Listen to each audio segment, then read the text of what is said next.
বৈশাখ মাসের মঙ্গলবার করছি মা মঙ্গলচণ্ডী পুজোর তোড়জোড়। নমস্কার বন্ধুগণ, আপনাদের ঘরে আমার সুস্বাগতম।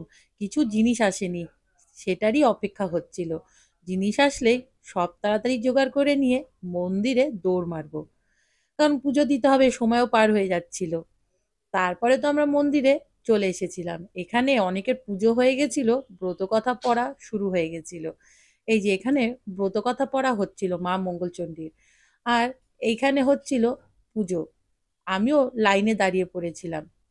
এই যে প্রসাদের থালাগুলো সব পরপর লাইনে দিয়ে দিয়েছে, আমারটা ছিল লাস্টের দিকে। আর এখানে আমরা সবাই ভিড় করে দাঁড়িয়ে আছি কখন পুজো হবে, তারপরে হবে অঞ্জলি। তারপরে তো পুজো হয়ে গেল, অঞ্জলি হয়ে গেছিল, আমার ব্রতকথাও শোনা হয়ে গেছিল।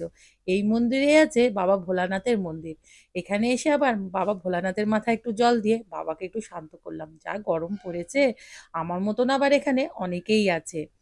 তারপরে তো এই মন্দিরেই আবার বাসন্তী মায়ের পূজা হচ্ছিল, ছিল অষ্টমীর দিন। তাই একটু পুজো দেখে নিলাম। পুজো দেখে নিজের মনটাকে শান্ত করে নিলাম, কারণ এইসব জায়গায় আসলে না, ওই যে আমি বারবার বলি, মনে যত গ্লানি থাকে, অভিমান থাকে, সব দূরে সরে যায়।